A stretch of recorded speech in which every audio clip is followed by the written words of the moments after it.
Нурайым Жусупбекованын «Эки доорго бир жүрөк» аттуу романы. Окуп аудиолоштурган Жылдыз Турсунбаевна. 6-бап. Көздөгү жаңы жарык. Уурдагыдай мен силерге малмынбы? Кайрат, биз минтип сүйлөшкөн эмеспиз. Кое бергиле мени. Мен күйөөгө тийбейм. Сен мага мээрим жеңем бутун сындырып алганын айтып, ага алып барам дегенсиң, деп Асел үйдүн эң түркү бөлмөсүнө тартылган көшөгөгө сүйрөп, ак жуолугу менен көйнөктү белиндеген айылдык аялдардан бошонууга аракет жасагыча жулунуп жатты. Биз баарыбыз ушинтип келгенбиз. Биздин маңдайыбызга ушундай жазылган. Баары бир акыры күйөөгө тиесиң, деп аялдар аны жоошутууга аракет кылып жатышты. Апа! Мама! Деп айласы кеткенде абдан алыстагы апасы угуп койчудай болуп буркурап ыйлаган Асел өзүн эч ким укпай койгондо алдындагы төшөккө отура кетти. Ушуну эле күтүп тургансып көшөгөгө кирип келген Кайрат: «Мен сени көптөн бери билем. Марат байке экөөбүз шаарга барганда сен да мени көрүп жүргөнсүң. Япон кыздарына окшоштуруп жактырып калгам. Бирок катаал көрүнгөнүңөн жакындай алчу эмесмин», деп жоошута сүйлөп, далысына колун коюп кучактамакчы болгондо боюн ала качып колун какты. «Коркпо, өзүң көңүлдөнбөйүн зордобойм. Мен жакында 30га чыгам. Сен да 20. Дээрлик мага жеткени калдың. Менден артык сени ким түшүнө алат? Биздин үй бүлөлөр көптөн бери жакшы мамиледе. Атаң да каршы болбойт. Кайра экөөбүздүн баш кошуубузду баары колдойт. Курулай ыйлап өзүңдү кыйнаштын кереги жок». «Курулай ыйлап? Акыркы жолу мен 1-январда ыйлагам. Ошондо да курбум Миргүл сенчилеп курулай ыйлаба деген», деп Асел бир ойдон улам Кайратка ого бетер жалоо уруду. «Кайрат, сага менин курбум Миргүл ылайыктуу. Силер бири-бириңерге абдан жакшы төп келишесиңер. Кел, мен силерди тааныштырайын. Ал сени сүйүп калат». «Жок, мен Миргүл менен эмес, сени менен гана жашагым келет. Миргүл экөөбүздүн комсомолдук тоюбузда сенин курбуң катары коштоп жүрсүн», деп кесе айткан Кайрат жакшы көргөнүнө таттуулары менен кошо чай алып келдириш үчүн чыга жөнөдү. «Эртең атам менен агама телефон чалыш үчүн почтага барып арызданам. Эгер алардын да айтканын аткарышпаса, сотко берем. Кавказ туткуну киносундагыдай болуп прокурорго кайрылам», деп ойлогон Асел алардын бул зордукчулар менен катуу сүйлөшөөрүнө, өзүнүн да бул жерден кетүүсүнө жардамдашаарына ишенип, чоң үмүт менен өз көңүлүн жайгарып отурду. Бирок күндүз эле өзү «Мээрим жеңеңдин буту сыныптыр. Барып көрүп кел» деген калпка ишенип, Кайраттын кызматтык автоунаасы менен таласка кеткенинде Марат байкеси жаңы жумушундагы кабинетинен шаар аралык байланыш кызматы аркылуу атасына чалып, анын Кайрат экөөнүн үйлөнүүсүнө колдоо алып койгонун билген жок. «Ата, кандайсыз? Апам кандай жүрөт? Үйдө баары жайындабы?» деп Марат сөздү кадимкисиндей баштаган. «Кандайсың, балам? Эмне деген жумушка которулуп бардың?» «Фрузедеги чоң заводдордун бирине башкы инженер болуп келдим. Кызмат ордум мурункудай жогору болбогону менен заводдун көлөмү чоң, келечеги кеңири. Мага азырынча бул заводдун өндүрүш технологиясын өздөштүрүү керек. Карьераны кийин жасайм». «Мейлиң, балам. Өзүң бил. Мээрим келиним, Эдил неберем кандай жүрүшөт?» «Ата, меникилер жөнүндө кийин сүйлөшөлү. Мен Аселди баягы 1 ай мурун барганымда сиз идириктүү бала экен деп жактырган жигитке күйөөгө бердим. Апам экөөңөр каршы болбойсуңар го деп ойлойм. Анткени мен Аселди жаман жигитке берген жокмун. Кайратты мен жакшы билем. Ал мага бир тууганым сыяктуу». Таң калыштуу. Асел буга кантип макул болду? «Ата, ал макул болот. Асел азыр өз бактысын түшүнө элек. Кызыңыз 4-подъездеги курбусуна кошулуп алып үйгө токтобойт. Кээде аныкына жатып калчу болду. Минтип жүрсө ал карадалы болот. Ата, Асел долбоорлоо институтунда иштегиси келбей калыптыр. Анын айтканына караганда партиянын шаардык комитетине ишке чакырышмак экен. Бирок чакыруу келе элек. Сиздин байланыштар барго? Чалып бир аракет кылып көрбөйсүзбү? Балким жаңы жумушка которулса, ага пайдалуу болот го деп ойлойм». «Жакшы болот. Кесиптештер менен сүйлөшүп көрөйүн. Партияга кызымдын пайдасы тийсин» деп. «Апаң экөөбүзгө силердин бактыңар баарынан артык. Болуптур, дагы чалышабыз да. Күтүүсүз жаңылыкка катуу таасирленген ата телефонду коёору менен кайра алып үйүнө чалып жубайына айтмакчы болду. Бирок дароо айнып, иш маанилүү болгондуктан түшкү тамакка барганда аялына айтып, аны менен көзмө көз отуруп кеңешүүнү туура көрдү. Албетте, муну укканда Аселдин апасы кыйкыра баштады. Ал менен баардык жүрүм-турумдарын кеңешип жасачу. Бул жерде бир бале бар. Мындай күтүүсүз түрдө турмушка чыкмак эмес. Ошондо да кимге? Бул жерде кандай гана жигиттер, эмне деген гана жетекчилердин балдары колун сурашкан, деп сүйлөнгөн ал отура калып бышактап ыйлагыча, мында алиги уулунун башын айландырып алган Шуркуянын катышы бар экенин ичинен боолголоп турду. Кел, таластагы анын телефон номурун таап чалып Асел менен сүйлөшөбүз, деп бир маалда ал көз жашын сүртө берип күйөөсүнө кайрылды. Өзүңдү колго ал, сабыр кыл. Кызыбыздын жашы өтүп баратат. Өз убагында кыз бала күйөөгө тийбесе, турмуш курушу кийин кыйын болот.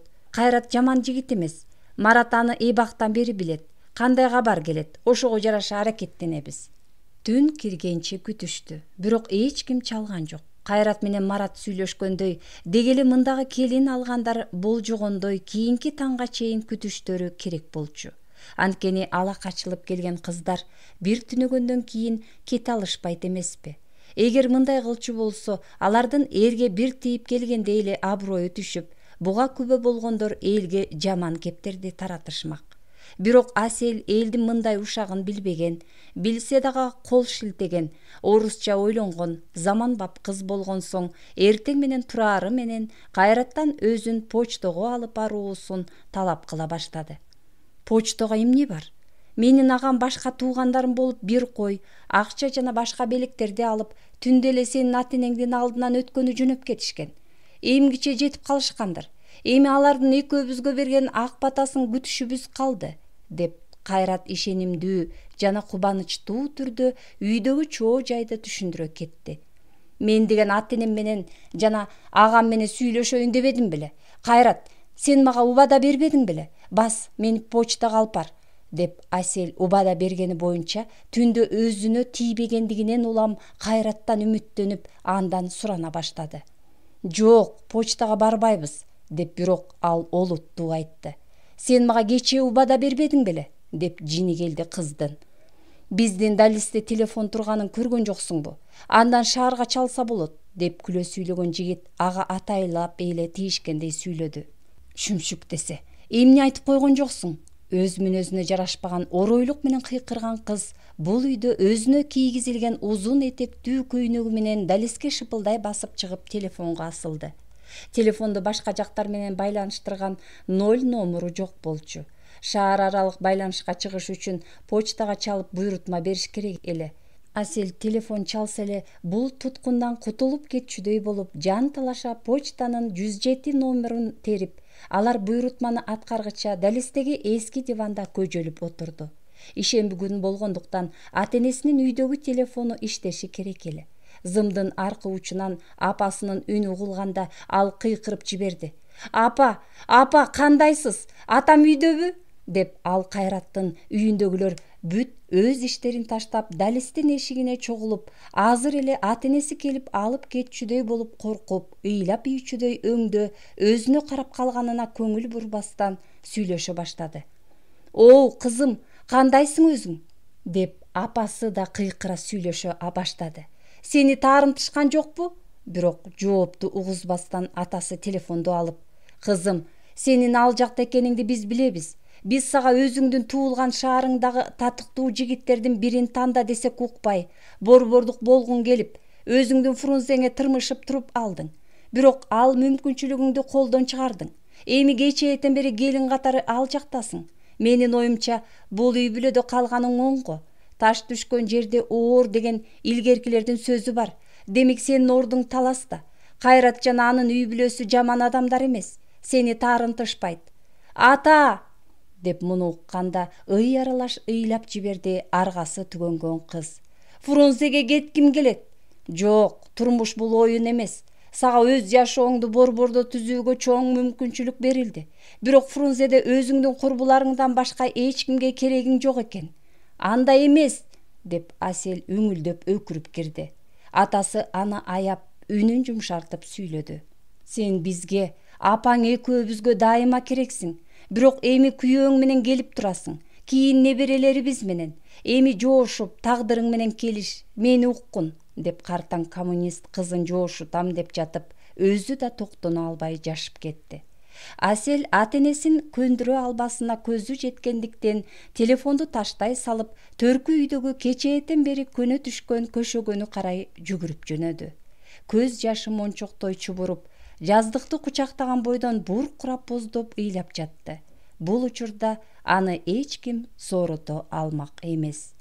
Ал капысынан эле өзүн жетим калгандай сезди. Ага азыр жалгыз өзүнө бүт дүйнө каршы чыккандай туюлду. Ал ушинтип өзүнө кечки тамакты алып келишкенге чейин жатты. Ошондо гана кечээден бери жарытылуу тамактанбай, курсагы ачканын чындап сезген ал өзүк жалгамай болду. Кайраттын каза болгон агасынын балдары 2-класстагы кыз бала менен 3-дө окуган тестиер аргасыздан тамак жеп баштаган ага шынаарлап келишип, көздөрүнөн жакшылык менен кубанычтын нурун жаркытып турушту. Кыз бала аны кучактай берип, эч кандай жаман ойсуз байоо суроосун узатты. «Жеңе, сиз канча жаштасыз?» «Көп», деп жаңы жеңеси кыска жооп берди. «А сиз ырдаганды билесизби?» деп эми жаңы жеңесине карындашынан кем эмес кызыгуусу арткан бала суроо узатты. Асел бул суроого жооп бербестен боорсок жеп, шорпо иче берди. Эми көшөгөнүн сыртынан Кайраттын үнү угулду. «Туура эмес суроолоруңарды бербегиле». Бирок балдар абдан сылык жана ынтызарлык менен кайрылганын токтотушкан жок. «Эгер карындашым экөөбүз сизге ырдап берсек, уккуңуз келеби?» Анан жаңы жеңесинин макулдугун албастан эле алар мектептеги ыр сабагындагыдай катарлаш тура калышып, Советтер Союзунун гимнин созуп жиберишти. «Эркин республикалар бекем союзу, түбөлүк бириктирди улуу Русь. Жашасын элдердин эркиндигинен түзүлгөн бирдиктүү, кубаттуу Советтик Союз». Асел мындай күтүүсүздүктөн улам кат кырып жиберди. Балдар башында уяла түшүшүп, анан кошо каткырышты. Кайрат эч нерсеге түшүнө бербей, көшөгөнү ачып карады. Колуктусунун жүзү жашка жуулса да, чын жүрөктөн жылмайган анын көзүндө кандайдыр бир жаңы жарык жанып туруптур. Ал күлгөн сайын бүт көңүл көйүнөн оору кетип жеңилдеп жатты. Өзүн бир тууган жеңеси катары кабыл алганы үчүн чын жүрөктөн тынчсызданып, билген ырын ырдаган бул балдарга болгон сүйүүсү менен ыраазычылыгы көңүлүнө толуп баратты. Өз жашоосунун ушул өткөөл учурун ал өмүр бою эстеп калат. Канчалык акылсыздай сезилсе да, бул белгини ал жакшылык катары кабыл алды.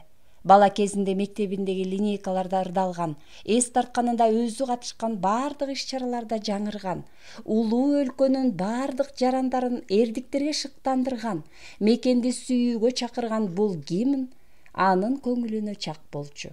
Ар бир сөзүнө чейин тааныш эле.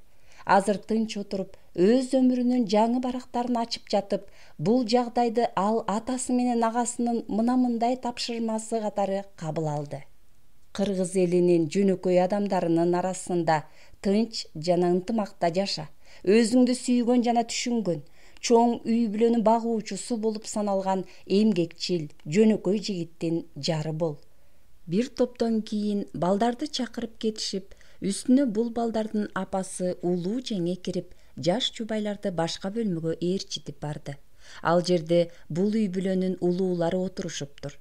Кайнене, анын кайынсиңдиси, жакын туугандар, уруунун аксакалы, элдин атынан келген күбөлөр жана нике кыйдырганы жергиликтүү мечиттин молдосу отуруптур. Жаңы баш кошкон жаштарды каттоо, аларга нике күбөлүгүн берүү сыяктуу советтик мыйзамдардан башка да кыргыздар шарият мыйзамдарын сакташчу. Элдик салттардын тизмесине дин кызматкери тарабынан никеге тургузуу, жаңы төрөлгөн баланын кулагына өз ысымын угузуу, 3 же 5 жашка толгон балдарды отургузуу жүргүзүлчү жана улуу аксакалдар, байбичелер тарабынан баланы бешикке салуу салттары көзөмөлдөнчү. ар бир үй бүлөдө муундан муунга өткөрүлүп келе жаткан көчмөн кыргыз элинин улуттук каада салттарын унуттурбоочу аксакал же байбиче болгон. Совет бийлигинин тушунда сабаттуу, маданияттуу, заманбап боло түшкөн бүткүл союздук 15 республиканын эли бирдиктүү тил, орус тилинин арты менен орусташа түшсө да, жогорудагы улуттук салттарды карманган. Кызым алар менен кантип сүйлөшөт? Асел ал тургай биз менен орусча сүйлөшүп, кыргыз тилин таптакыр билбейт да, деп сарсанага боло түшкөн күңкүлдөгөн Аселдин апасынын көңүлүн атасы жайгарганга аракет кылды. Үйрөнөт, көңүлдөнө сүйлөсө англис тилин да үйрөнүүгө болот. Андан көрө туугандардын келиндеринен ага барып келчүсүн дайында. Жаштар менен кудаларга белектерди камда. Азыр таласта эмеспи? Келиниң мээримге да билдир. Маратка өзүм чалып, кызыңдын керек оокаттарын алдырам. Асел партбилеттин жанына албаса керек. Аны да Фрунзеден каттоодон чыгартып таласка жиберип, ал жердеги кесиптештер менен иштей турган жумушун сүйлөшүү керек, деген үй ээси бөлмө ичинде колун аркасына алып ойлуу түрдө ары бери басып жүрүп, аялынын көңүлүн жайгаруу иретинде кошумчалады. Тынчсызданба, кымбатым, баары жакшы болот. Биз аны коомго керектүү адам катары багып чоңойттук. Уят кылбайт, өзү да кор болбойт. Кудалардын алдыбызга түшүп келүүсүн биз кабыл алдык. Алар эмдигиче нике кыйдыртышты. Демек, шарият боюнча Асел кайраттын мыйзамдуу жубайы болуп калды. Бактылуу болушсун. Ал эми биз жактан колдоо дайыма болуп турат. Туугандары келгенче Асел эч ким менен сүйлөшкөн жок. Уктар алдында Кайрат өз үй бүлөсү жөнүндө айтып берди. Кайрат өспүрүм кезде 49 гана жашында дүйнөдөн өтүп кеткен атасы бурильщиктик кесипти аркалап төө ашууга туннель казуу сыяктуу абдан оор шарттарда иштептир. Мындан соң үй бүлөнү баккан улуу агасы Орусиядан өлүп келиптир. Ал жакта курулушта иштеп жүргөнүндө нымдуу аба ырайы учурунда жалаңачтанган электр зымдарынан урган токтон мүрт кетиптир. Ошондон бери Кайрат үй бүлөнү камсыздоонун түйшүгүндө келатыптыр. Марат байкеси менен чогуу иштешип, ал өзүнө бир тууган агасындай эле болуп калыптыр. Андан кесиби боюнча көптү үйрөнүптүр. Азырынча бул жерде иштей туруп, Марат байке жаңы жумуш ордун тапканда Фрунзеге кетишээрин убадалаптыр. Аселка, ал мага гана жаңы үй бүлөсү боюнча жашыруун сырды ишенип ачкан. Көрөсүң, сүйүктүү шаарыңа мени менен кайтып барасың. Марат байке ажырашаары менен кооперативге кирип, жаңы батирге аракет кылат. Андыктан сен биз үйлүү болгуча өзүңдүн элиткаңда дагы да жашайсың. Мен сенин баардык эркеликтериңе чыдоого даярмын.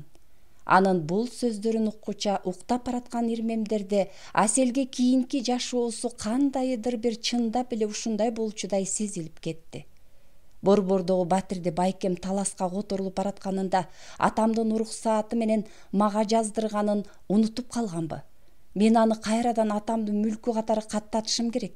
Дагы ушундай кылсам, тиги куугаттын эч нерсеси жок калат, деген ой келгенде көңүлү кадимкидей жайланыша түшүп, көңүлү көтөрүлдү.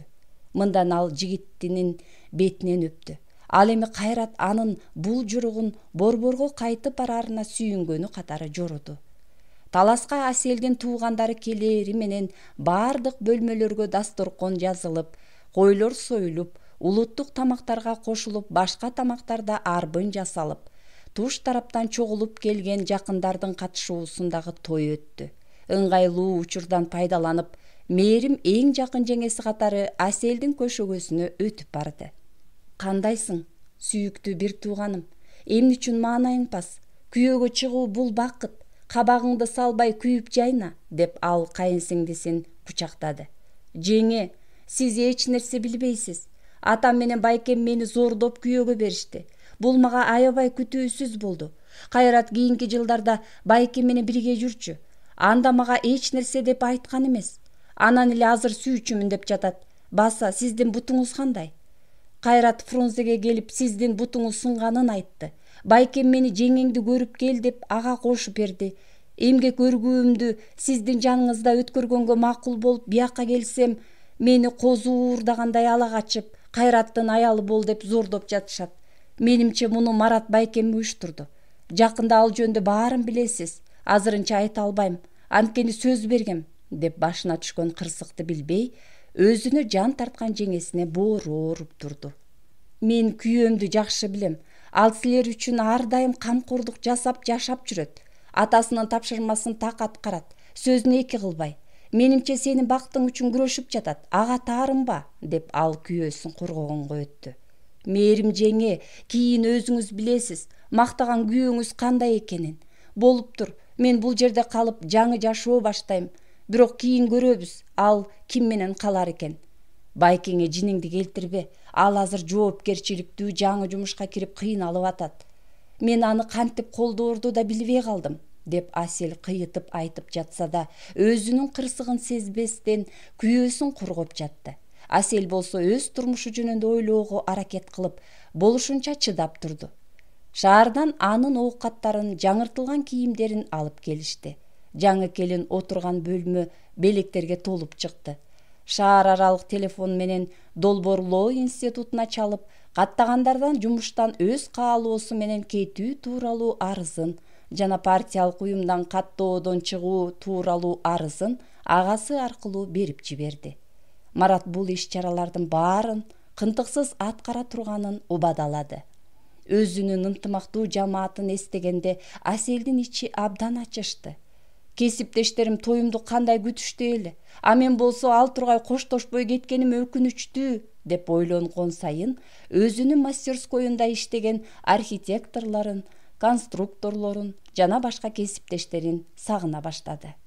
Куда тосуу салты боюнча эки жак бири-бирин үзүлүп түшө сыйлашып, байыртан берке колукту жак кирген ак моюн мундуздар менен күйөө бала жакка тиешелүү молойлордун азыркы кездеги партиялык жетекчилик менен жумушчу табынын ортосун жакындатып жатышты.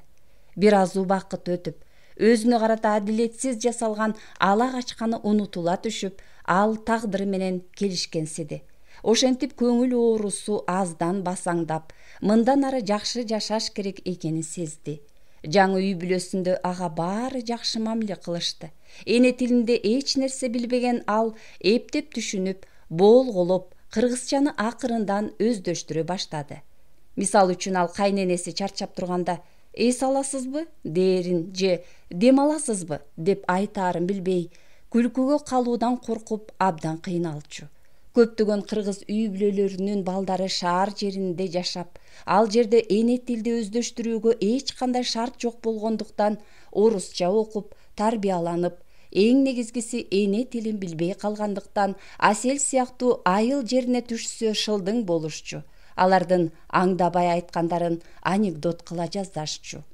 Мисалы, туура деген сөздүн орусча эки мааниси правильно же нарежь деген экенин айырмалап билбеген мындай кыздар «сама дура» деп жооп берчү. Же болбосо төшөк салып жакшы жаткыла дегендин ордуна маанилери жакын эмес, жаткан жери жайлуу болсун деген сөздөрдү алмаштырып алып кагуу жешчү же күлкү болушчу. Эне тилин билбеген мындай кыргыздар чала киргиз же чала орус болушуп, өздөрүн жакшы сезип аралашып жүрө беришчү. Кайрат азамат жигит экен. Нике кыйылса да алгачкы кошулууга даяр болуусу үчүн жетиштүү убакка чейин колуктусун күттү. Салт санааны, шариятты туура сактоого таянган энеси менен жеңесинин жемесине каршы туруу кыйын болсо да, ал колуктусуна берген убадасын аткарды. Өмүрүмдө биринчи жолу бир жума бою үйдөн чыккан жокмун. Балким жаратылышка алып чыгып, айлананы көрсөтөрсүң, деп сурады жаңы жашоосуна көнгөнгө аракет кылган Асель бир күнү. Айтканын эки кылбаган Кайрат таласты кыдыртып жөнөдү. Бул жердин көркү айтып бүткүс болуп чыкты. Абанын тазалыгы канчалык жутса да канбагыдай болчу. Облустун негизги сыймыгы болуп саналган кыргыздын элдик баатыры Манастын күмбөзүнө барышты. Ызы чуулуу шаардан кийин бул алыстан угулган суунун агып турганы да абдан тынч, жаратылышы ажайыптай кооз аймак бейиштей сезилди. Өзүн эниден кайра төрөлгөндөй сезген Аселдин урматына кооз жерге дасторкон жазылды. Экөөнүн көңүлдүү тамашалашып, күлүп отурганы баары жомоктогудай сезилип турду. комбинат менен шаардын жетекчилигинде иштеген Кайрат адамдарды сезе билгендиктен бүгүн колуктусу демейдегиден ачык көңүлдүү, тамашакөй жана батымдуу экенин байкады. Жаратылышта сейилдеп келгенден кийин мончону жаккан жигит ага сергип алууну сунуштады. Кыз жуунуп өздөрүнүн бөлмөсүнө тартылган көшөгө артына кайтып келгиче өзүнө ыраазы болуп, ого бетер толкунданган жигит ак шейшептүү төшөктү салып, жанына таттуулары менен кызыл шарабы бар чакан тасмал даярдады. Бир жумадан бери жубайлар катары эсептелишсе да, алар ушул түнү биринчи жолу өзгөчө уялып кошулушту. Ал тургай чын жүрөктөрү жана бүткүл денелери менен жаңы сапатта жана табигый дене кумарында бири-бирине ачылып беришти. Албетте, жигиттин жалооруган эркелетүүсү, назик сылап сыйпоосу, тынымсыз өөп жыттоосу азуу сымал кызды жоошутту. Анын мурда бир да эркекке этек ачпаган дүйнөсүнө сүңгүттү. Кийинки күнү жазгы күн өзгөчө жарк этип, мээримдүү көрүндү. Бул үй бүлөдөгү бир туугандык милдетин аткармайын үйүнө баруудан калган, тактап айтканда жаш жубайлардын алгачкы кошулуусунан кийин шейшепти текшериш үчүн бир жумадан бери бул жерде түнөп жүргөн жеңе бүгүн дагы кайненеси болуп, эми гана ойгонуп сыртка чыгып бара жаткан Кайратты байкап турду. Бул жолу ал көтөрүңкү маанайда чыгып, бактылуу жылмая берип, жеңесине сырдуу карап баш ийкеп койду. Жеңе бул белгини дароо түшүнүп, жаш жубайлардын бөлмөсүнө баш багып, Аселди эшиктеги ажатканага узатуу шылтоосу менен сыртка жетелеп чыгып кетти. Ушуну эле күтүп турган эки кемпир, кайненеси менен кайнатасынын карындашы шашкан бойдон алардын бөлмөсүнө кирип, көшөгөнү серпип жиберишип, төшөктү ачып, көз жуурто беришип, кубанычтуу жылмайып туруп калышты. Алардын таң калуусуна жана сүйүнүүсүнө жараша ушунча жашка чыккан, ошондо да борбордо жашаган кыз абийири менен экен. Ал өзүлөрүнүн баласына кыз бойдон келиптир. Кайрадан салт сакталды. Анткени бул жашоо тириликтин туура кетиши үчүн, үй бүлөдөгү жакшы окуяны белгилеп коюу үчүн зарыл эле. Асел өзүн иреттеп сырттан киргенде «Уулду болдук» деп көтөрүңкү үндө өзүн тосуп алып, башынан ылдый боорсук, момпосу чачып, бетинен өпкөн улуулар дасторкон жазылган бөлмөгө жетелеп киришип, самоорду салтанаттуу тапшырып, колунан чай иче башташты. Айланада кубаныч, суктануу жана үмүт өкүм сүрүп турду. Далиске чыкканда токтой калган кайнене жашыл жоолугунун учу менен көз жашын сүртүп туруп калды. Анын артынан чыккан маркум күйөөсүнүн карындашы тамаша ыргытты. «Жеңе, эмне жаштыгыңды эстедиңби? Кыз экен», деп ыйламсыраган тийде шыбырады кайнене. «Куттуктайм», деп аны кайынсиңдиси бетинен өптү. «Бас, сенсиз чай ичүүнү баштай албайбыз». Жеңесин ал назик кучактап, жандай басып, үй бүлөдөгү ардактуу ордуна отургузду. Зал деп аталган конок тосуучу чоң бөлмөгө узун дасторкон салынып, дүйүм тамак жайнатылып, бүт үй бүлө мүчөлөрү, жакын туугандар анын боюнан орун алышты. Аселди эң этекке отургузушуп, самоор менен коюу чай демделген чакан чайник тапшырылды. Ал пиялаларга чай куюп, кыдырата отургандарга суна баштады. Акыркы чыныны сунган кезде биринчилер кайтып келип, бул бир нече жолу кайталанып, өзү чай ичкенге же бирдеме жегенге үлгүрбөдү. Бардыгына аны менен бир дасторкондо отуруп, колунан чай ичүү жагымдуу жана кызыктуу болчу. Жоолугу бир аз капталына ооп кеткени жана мындай сынактан өтүү бир аз күлкүлүү болгону болбосо, ал тапшырылган ишти так аткарды. Эртең мененки чайдан кийинки үйүлгөн идиштерди жууганга кичүү кайынсиңдилери жардамга келишип, бүткүл үйдү жыйнап иреттеп чыгышты. Аңгыча түшкү тамак учуру келди. Аны даярдап, тейлеп, кайра үй жыйнагыча апабыздын курбусу кошуна кемпир келет экен. Кечкиге эмне тамак жасайсыз? Деген суроо берилди. Бул чоң үй бүлө жашаган үйдөгү келиндик милдетин чындап аткара баштаган биринчи күн. Ал үчүн абдан узак сезилди. Кечки тамакка ал күрүч кошулган куурулган этти, майда тууралган сабиз менен капуста салатты майонезге чыктап, өзүнчө табактарга салып сунмай болду. Тамак бышайын деп калганда келгеннен да келери сүрдүү сезилген конок да босого аттады. Бир сыйра чай ичилип, ар кайсыдан кеп козголгуча тамак да бири-бирден сунулду. Бардыгы унчукпай жеп, табакта эч нерсе калбаганына караганда тамак даамдуу болгону билинди. Кошуна кемпирдин ыраазы болгондой өңүнө караганда ага да жаккан сыяктанды. Бирок ал муну байкаткысы келген жок. Качан Асел чай демдегени коңшу бөлмөгө чыкканда жетиштүү эле көтөрүңкү үндө жактырбагандай үн катты. Бул шаардык кыздардын колунан эч нерсе келбейт. Палуу басса болмок, бирок кебетеси колунан келбейт окшойт. Танырга бышкан нанын да жедирбейт го. Сен бирок дүкөндүн нанын жебейсиң да. Залдын далеске чыккан эшиги ачык болгондуктан Асел булардын баарын угуп, өзүн кармаш үчүн токтоло калды. Анан эч нерсе укпагандай түрменен кайтып келип, бул кошунаны көңүл кош карады. Ал эч нерсе болбогондон бетер момпосуйдан улам тиштеп, чайдан ууртап кебилбей отурду. Буларга эч нерсе жакпайт дегендей, кебетедеги кайненеси ага өзүнө жараша жооткото жооп берди. Эч нерсе эмес, үйрөнөт. Үйрөнө албаса дагы бир келиним бар эмеспи? Нан жаап эле жүрөт. Өзгөлөрдүн жаман сөзү менен ушагынан корголгон ушул учурдан баштап Аселде мурда билинбеген жаңы сезим пайда болду. Жаңы үй бүлөгө ээ болгондо анын мурдагы сага эч кандай байланышы жок, ар бир мүчөсү жүрөгүңө бир тууган сымал жакын боло түшөт турбайбы, деп ойлоду ал мындан улам. Күйөөсү Кайрат күндөн күнгө жагып баратты. Ал борбордогу жашоосун унутуп, бул чакан шаардагы турмушка ылайыкташа баштады.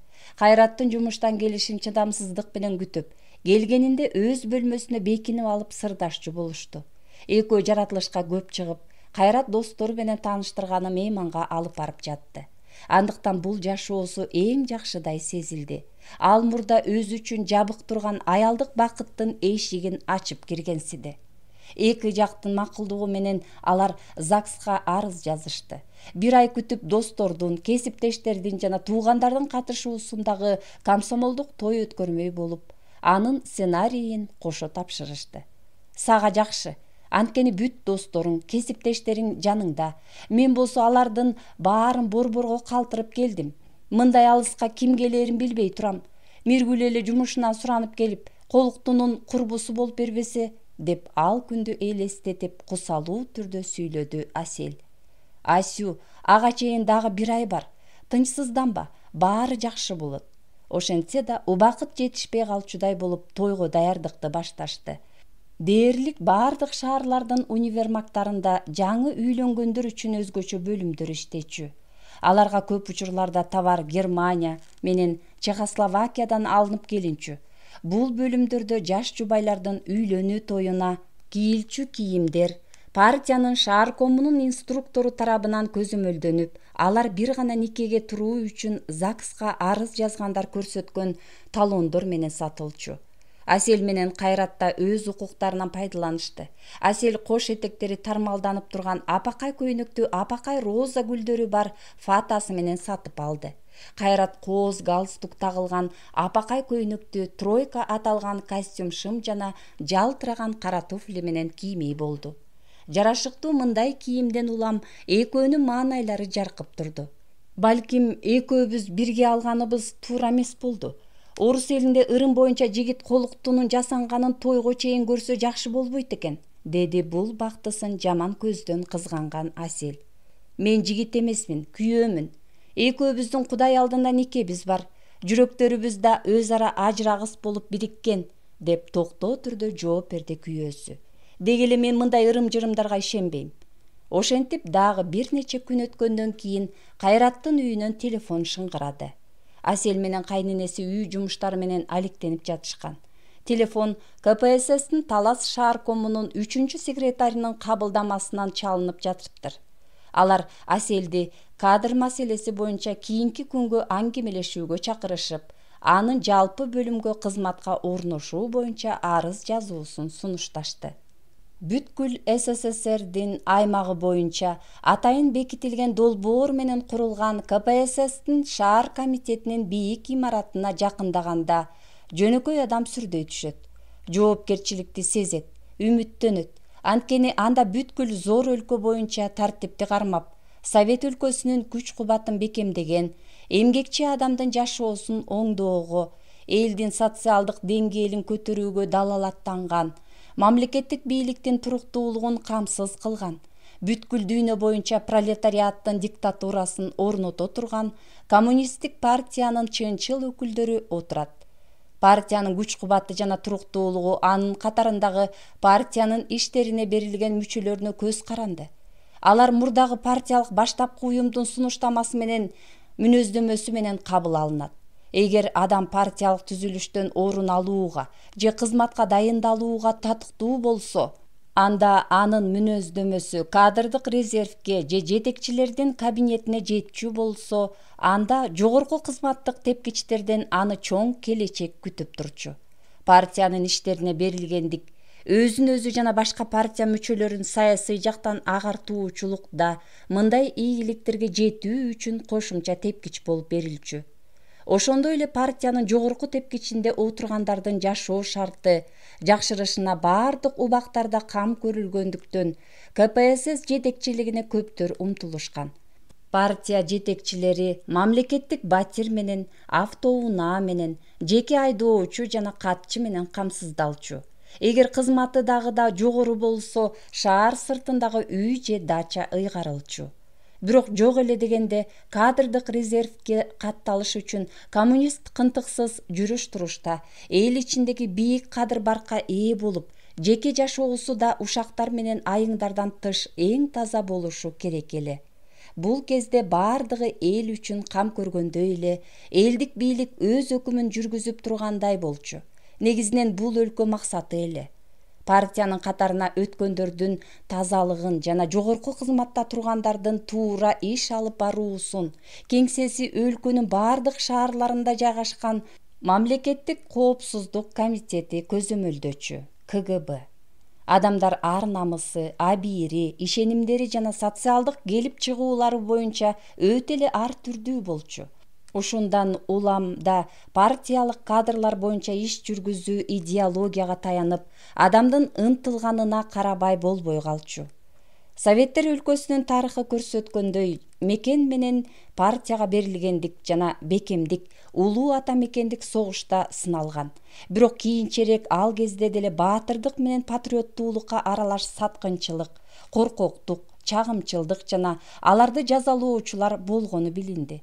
Ошондой эле жашоо баардык жактан камсыздалган тынч заманда деле акыйкаттык үчүн күрөш, көрө албастардын ич тардыгын басуу кыйынга турарын көрсөттү. КГБга же жогорку партиялык органдарга жазган адамынын аты көрсөтүлбөгөн тоголок каттар акырын жылдырылып берилип турган. Өз атын жашырып кимдир бирөөлөрдү жамандаган телефон чалуулар да болгон. Ыймандан кетип туура эмес жашоо кечиргендер, эл арасынан аларга каршылык келтире тургандар чыгып калбасын деп тынчы жок жашаган, ички сырларын бекитип турбаса, элдик көзөмөл тарабынан тыйылган, ошондуктан көрүнүктүү кызматкер үй бүлөсүнө бекем болуп, моралдык жактан таза, элге үлгү болуп жүрүш керек эле. Жана паракорлор менен алып сатарларды мамлекеттик органдар жазалаган. Кандайдыр коомдун каалоосуна каршы иш кылгандар тынч жашай алышкан эмес. Ал тургай кубанычтуу учурларында да кылчактай коркуп турушкан. Толуктап айтканда, мыйзамды бузбай жашаш керек болгон. Баардыгын талап кылынгандай жүргүзүш зарыл эле. Өз байлыгыңды же бактыңды элге жарыялабай, тек жашаган оң болгон. Бир сөз менен айтканда баары теңчиликте болушу керек эле. Эл өзүнүн жалгыз партиясынын саясатына туура түшүнүп баш ийчү. Андан соң Совет өлкөсүндө кайра куруу күжүлдөп жүрүп аткан. Оппозиционер демократтар мурдагыдай коркпой калышкан. Өзгөчө чоң шаарларда ачык митингдерде чыгуулар, зарылдыктарды катуу талап кылуулар жетекчиликте отурган партия мүчөлөрүн кыйын абалга кептеп койчу болгон. Өлкөдөгү жападан жалгыз партиянын идеологиясы олку-солку боло баштаса да, партия мүчөлөрү бири-бирин жакшы билген чакан шаарлар менен райборборлордо коммунисттердин бийлиги туруктуу болчу. Партиялык жумуштарга жаңы кадрлар чакырылып турган. Бирок алардын коммунисттик идеологияга берилген жагынан деңгээли мурункулардай эмес эле. Көптөн бери партияны жетектеп келаткан патриот коммунисттер көп иш жүргүзүшчү. Кексе кадрлар улам күчөп бараткан сынды жана партияны таратуу боюнча сунуштарды көтөрө албастан, ушундан улам да жаңы замандын жытын сезишип, акырындан өлкөнүн чарбачылык иштерине ооп, заводдор менен фабрикалардын, соода борборлорунун жетекчилик орундарын ээлей башташкан. Үй бүлөлүк маселелерден улам борборго которулган партиянын шааркомунун жалпы бөлүмүнүн башчысынын орду бошогондуктан Аселге анда иштөөгө мүмкүнчүлүк түзүлдү. Анын бул бөлүмдү башкарып иш алып баруусуна Политехникалык институттан жана Долбоорлоо институтунан берилген жакшы мүнөздөмөлөр, Фрунзе шааркомунда стажировкадан өткөнү жол ачты. Иш жалаң документтер менен иштөөгө байланышкан. Тактап айтканда бюролор менен конференциялар, протоколдорду түзүү жана каттоодон өткөрүү боюнча иш жүргүзүшчү. Асел мындай жумушка илешкенине сүйүндү. Кайрат бул жумушка анча көңүлдөнбөй макул болгону сөзүнөн билинди. Бир аз кое турсаң, балким ишкананын администрациясынан мындан жакшы орун болмоктур. Мен үйдө араң чыдап отурам. Анын үстүнө бул партиялык жумуш мага тааныш, жан дүйнөмө жакын, ошондуктан кыйналбай алып кетем. Партиянын шаардык комитетиндегилер аны жакшы тосуп алышты. Жакында комсомолдук үйлөнүү тою болоорун билгенде бүткүл жамаат ынтымактуулук менен ага даярдана башташты. Жашоо көнүмүш нугу менен агып баратты. Үйлөнүү үлпөтүнүн алдында Миргүл келди. Курбулар өз башынан жакында эле өткөн жаңылыктарын айтып бүтө албай жатышты. Мейманга залдагы диванга төшөк салынды. Баары уктагандан кийин акырын келген Асел экөө түн жарымы оогончо шыбырашып отурушту. Миргүл, бул жердегилер менин кыз бойдон келгенимди билишкенде кандай майрамдашты, билесиңби? Элестетип атам. Биз эбак орусташып кеткендейбиз. Бирок биздин эл өз ар намысын сактай билет. Менин эжемдин курбусу бар болчу. Ал бир туруп бирөө менен жашап алчу, бир туруп башкасы менен тымызын жүрчү. Ал мага жакчу эмес. Дайыма келген сайын подъездде тамеки тартып турчу. Ал деле айылдан барган эме болчу. Ушундайлардын айынан кыздык абийирде текшеришет турбайбы? Анын ийгиликтүү түрдө турмушка чыгып алганын анар эжем айтып бергенде оозум ачылган. Ал буга кантип жетишиптир дебейсиңби? Кыздык абийир жөнүндө эч нерсе билбеген, өзүнүн алда канча кичүү шаардык бойдок баланы кармаптыр. Аны менен киного, кафеге барат, ага жакындабайт. Үйлөнмөй болушкандарында ар намысын сактап калыш үчүн тигинисин тиктирмей болот. Муну мен деле билбейм. Көрсө гинекологдордо акырын таанышы болсо жасай турган операция бар экен. Кыздык абийирди кайрадан тигип коюшат экен. Бирок сен мындай жол болууну элестете албайсың. Алиги шаардык бала ата-энеси бир жакка кеткенинен пайдаланып, тигини үйүнө чакырат. Экөө аздан ичип, көпкө чейин сүйлөшүп отурушуп, кызуулукка алдырып жиберишип, төшөктө биригип алышат. Анан алиги эжемдин курбусу эртең менен турса эле айына келчү коноктору келип калыптыр. Жолду кишини карабайсыңбы? Шейшепти ошонусу менен булгап, жигитке жабышкан бойдон жатып калат. Антип-минтип ата-энесине чейин айтып, кыздык абийирин алданып алдырган кыздын ролун ойноп, иши кылса ар амалга салып жатып, жаш жигитке ийгиликтүү түрдө турмушка чыгып алып, азыр жыргап жашап жатат дейт. Уятсыздык, экинчи бакыт деген ушул да. Биз, кымбатым, жашоону билбейбиз. Бакытты асмандан күтүп жүрөбүз. Сен азаматсың, турмушка чыгып алдың. Мен болсо каяктан да баягы шуулдаган сагынды, алиги биз менен бирге жаңы жыл тоскон Сашканы жактырып калганымды билбейм. Ошондон бери изи да жыты да жок, деп Миргүл башын мыкчып ыйламсырады. Асел сооруткон түрдө анын сөзүн улады. 2 ай мурда кимдир бирөө мага таласка келин болуп келеримди айтса, эч качан ишенмек эмесмин. Кебетеси өз агам Шуркуясы Маха үчүн мени Фрунзеден кетириштин амалын кылыптыр. Эгер атам бул никени колдобой турган болсо, мен бул жерден калмак эмесмин. Болуптур эми, ансыз деле турмуштан кечигип бараткам. Кайратка көнүп баратам. Айла жок, жашайбыз да. Ал сага төшөктө жагып атабы? Курбусу көңүлүндө көптөн бери сакталгансыган суроосун узатты. Сенин оюңча, бул жаатта мени мурда бирдеме билчү дейсиңби? Кандай болушу керек экенин мен кайдан билем? Жөн гана мага жагымдуу болуп жатат. Ал мени сүйөрүн, өзүмө да жакшы экенин билем. Күйөөм бар, өзүмдү толук кандуу аял сезип жүрөм. Дагы менин жаратыма тие түш, деп Миргүл кызаңдай түштү. Кечирип кой, оюмдагынын баарын айтып аткан турбаймынбы? Сага да өз эркегиң жолугуп баары жакшы болот, деп экөө эже сиңдилерче кучакташышты. Үйлөнүү тою жана ЗАГСка баш кошкон жубайлар катары катталуу аземи бир эле учурда ушул күнү өзгөчө көрктөлгөн шаардагы жалгыз ресторанда бир башкача шаң менен болуп өттү. Баардык коноктордун алдында Кайрат менен Асел өз каалоолору менен түбөлүккө баш кошкон жубайлар катары кубаныч менен кайгыда бирге болууга сөз беришти. Коноктор көңүл ачышты, ырдашты, бийлешти, ичишти. Партиянын шааркомунун кызматкерлеринин катышуусу салтанатты көркүнө чыгарды. Маданият үйүнөн чакырылган ырчылар, музыканттар кезектеше өз иштерин аткарышып, залды шаңга бөлөп турушту. Атасынын партиялаштарынын арасындагы достору, Кайрат менен бирге иштеген жамаат жана Аселдин агасы Мараттын көптөгөн жакшы санаалаштары катышты. Шаардагы чоң концерттик программаларды жана ушундай тойлорду алып барып жүрүп, өз ишин эң жакшы өздөштүргөн Тамада бул салтанатты жакшы алып барды. Марат байкеси да, жеңеси Мээрим дагы бул комсомолдук үйлөнүү тоюна катышкан жок. Үй бүлөнүн дээрлик бардык мүчөлөрү, аялы Мээрим, апасы, карындашы Асел, анын экинчи аялы Махабат жана эгиз уулдары тууралуу чындыкты угушкан. Бирок алардан башка эч ким билген жок. Ал Борборго жаңы кызматка которулуп келип, экинчи аялы менен жашап жатканын чынчыл эркек катары аялына угузуп, андан кечирим сурагыча сүйлөшүшкөн эле. Бир гана атасына катуу тийбеши үчүн ага бул тууралуу айтууга апасы менен карындашы тыюу салышты. Акыры бул чындык ачыкка чыга турган болгондон кийин Марат өзү ыңгайлуу учурду таап, аны менен ата бала катары сүйлөшмөй болду. Качан гана атасынын тапшыруусу менен карындашы Асел Борбордогу 3 бөлмөлүү батирди өзүнө жаздырып бергенден кийин гана Марат буга барууну туура көрөт. Ал турак жай кооперативине кирем деген убаданы атасы менен карындашына берип жатып, аларды макул кылат. Үй бүлө мүчөлөрүнүн эч кимиси Марат бул убадасын бир топ убакыт өткөн соң унутуп коёрунан шектенишпейт. Бардыгы Мараттын адамкерчилиги менен сөзгө туруктуулугуна ишенишкен.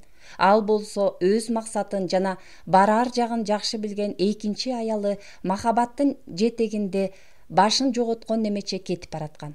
Таластагы үйү аялы Мээримге катталгандыктан ал Маратка атасы тарабынан берилген Борбордогу батир боюнча маселе көтөргөн жок. Ошентип Махабат максатына оңой жетип, Борбордогу 3 бөлмөлүү элитканын ханышасы болду да калды. Турмушка чыкканына 2 ай болсо да кызыбыз менен күйөө балабызды отко киргизип чакыра элекпиз, деп жумуштан келген күйөөсүнө чайга отурушкандарында маселени кабыргасынан койду Аселдин апасы. Алар иштеп атышат, колдору бошобойт.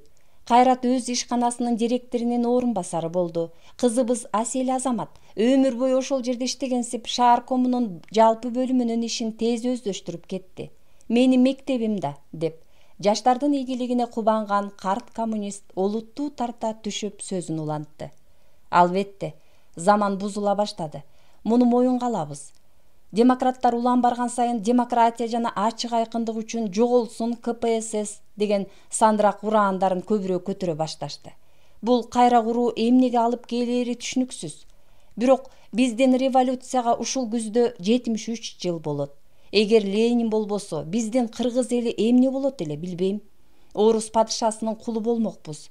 Дал ошол биздин жол башчыбыз Орто Азиядагы биздей майда калктардын келечеги үчүн кам көрүп, билим бердирген. Бүткүл өлкөнү электрлештирүү программасын киргизген. Анан улуу ата мекендик согушта Сталиндин жана Компартиянын жетекчилиги менен фашисттерди жеңдик. Эгер ошол жылдарда биздин элдердин эрки бекем болбосо, немистердин бут алдында калмагыбызды ойлогондон да коркосуң. Менин оюмча баары жакшы болот. Биздин түзүлүштү сактап кала алабыз, деп эл алдына чыгып сүйлөп жаткансып, ал өзүнө ишенимдүү түрдө кеп салып, унчукпастан баш ийкеп коюп угуп отурган аялынын ою башка жакта экенин туйбайт.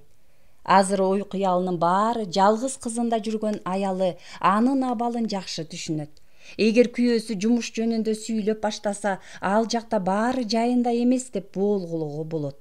Бул адам өлкөдөгү саясий окуялардын жүрүшүн бир нече кадам алдыга билет.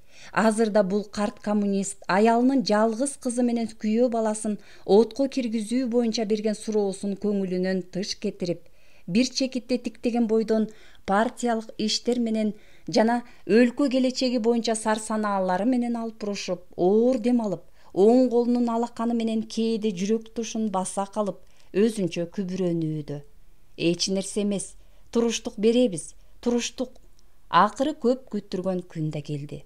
Ата-энесине туулуп өскөн үйүнө келгени үчүн Аселдин кубанычында чек жок. Чоң жолдон буруу ошол эле кууш көчө. Негизинен баары бала кезиндегидей экен. Болгону эки кошуна үйүн бийик дубал менен тосуп, жалтыраган жаңы дарбаза коюшуптур. Кошуна кемпир Ольга Кузьминичнаны балдары Украинага алып кетишиптир. Балалык, өспүрүм кездин жаркын күндөрүндө жарым өмүр калгансып, эскерүүгө бай болчу бул кууш көчө менен чакан шаарча. Асел менен күйөө бала келгенин угуп учурашканы келген туугандар менен тааныштардан бошобой, ата-энесине болгон сагынычын жаза албай, биринчи күндөрү эч жака чыгышкан жок. Бул орчун окуяга карата кой союлуп, боорсок жасалып, берекелүү чоң дасторкон жазылды. Балким бирге окуган курбуларыңды чакырарсың, деди камкор апасы. Жок, апа, алардын көбү туш тарапка тарап кетишкен. Билбейм биякта кимдер калдыганын. Андан көрө силердин маңдайыңарда болоюнчу. Чынында эле бир нече жылдын ичинде көп окуялар болуп өттү. Эскерүүлөрдүн баары көрүлгөн тасмадай эскирген болчу. Кийинки күнү Кайрат Аселден шаарды көрсөтүүсүн суранды. Ага бул Тоо дарыясы агып өткөн аска таштуу Капчыгайдын түпкүрүндөгү шаарча Кастрюлянын түбүндөгүдөй көрүнүп кызыктуу болчу. Жөө баскан алар шашпастан бул гидро куруучулардын шаарчасынын башкы көчөлөрүн узун туурасынан кыдырып чыгышты. Өз туулган жери болсо да, ушул бир нече сааттын ичинде Асел бир дагы таанышын жолуктура алган жок. Маданият үйүнүн алдынан өтүп баратышып, кезектеги киного кириш үчүн чогулган элди көрүштү.